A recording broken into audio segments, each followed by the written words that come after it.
Hey guys, CoolCheese here, and welcome back to a Halo video. In today's video, I just wanted to go over my settings for mouse and keyboard in Halo Infinite, since I saw that in the comments, and it's also been asked on my Twitch a little bit.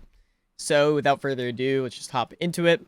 In this first section, I have hold to crouch, hold to zoom, maintain sprint, step jump, and movement assisted steering on.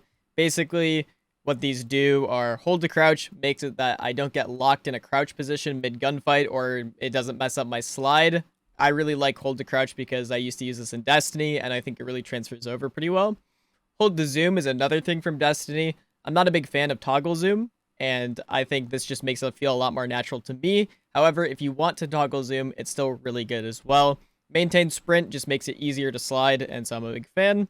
I turned off auto clamber, so that way I don't accidentally clamber when I need to win a fight. There was a couple times when I still had this on that did happen.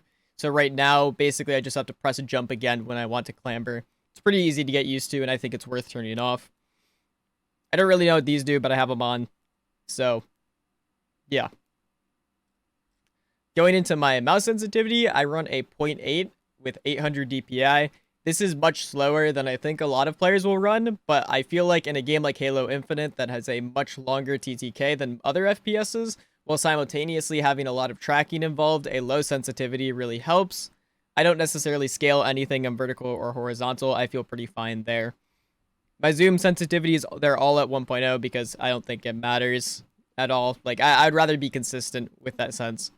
And finally, with mouse acceleration, do not turn this on. This is bad for mouse and keyboard. A little bit better for controller, but that's a different story. But mouse and keyboard, do not turn this on. Do not get used to it. It's not worth.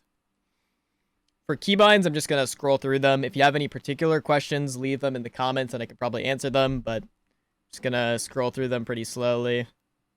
You can pause the video if you want to see what specifically is what.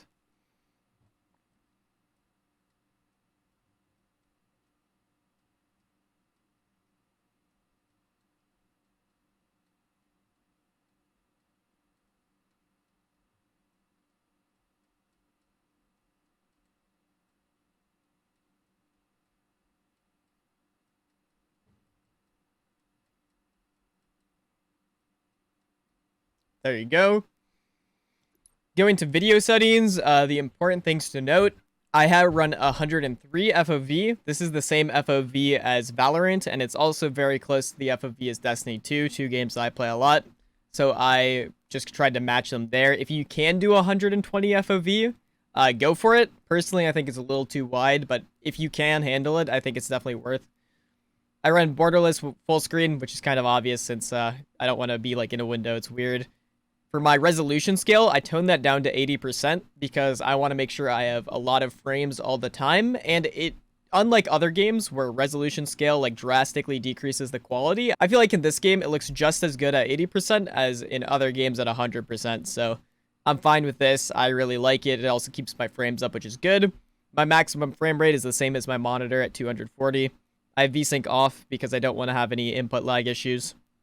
And I also have limit and active frame rate off just because I want to make sure everything is going to the game all the time.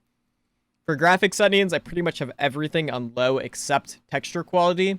I just like textures to look cool. But you can turn this low as well if you're looking for some more performance.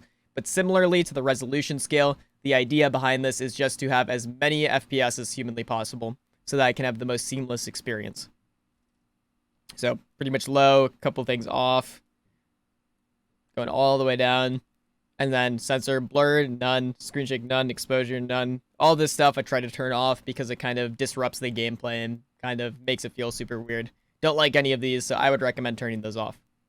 For UI, I have the enemy color as pineapple. I think that them being yellow makes them pop out a little bit more, and so even though I don't particularly have a hard time seeing red, I just would rather be safe than sorry since I can see yellow a lot better. Additionally, I kind of just like the color yellow better than the red in this game. And yeah, currently I have my friendly UI on blue, but I might change that too. But idea is yellow, super bright colors, super easy to see. So that way I can see it just a little bit easier if I'm a little tired or if I just miss something sometimes. Generally speaking, if I have pineapple on, that won't be the case. Scrolling down, I also have my weapon offsets, which these are very important. They basically make your guns look a lot better and a lot cleaner in game. So my melee, I don't really have anything. I don't really have an issue with melee weapons per se.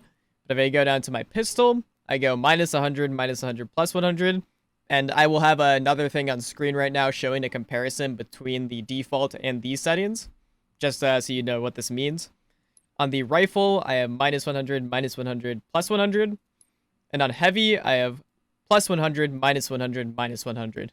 The idea behind these settings is to make as much of my screen visible as possible so that the gun model itself doesn't mess up, or like, basically so an enemy can't hide behind my gun model, which does happen if the gun model is too close to your screen or takes up too much of it. That's going to be it for this video. If you enjoyed, I'd really appreciate a like on the video, and if you'd like to see more Halo content on mouse and keyboard, which I will be doing, and I'm kind of playing in tournaments and whatnot with it, so I've been having a great time. This is definitely a place to do it. Make sure you hit that subscribe button, and I'll catch you guys in the next Halo video. Peace out.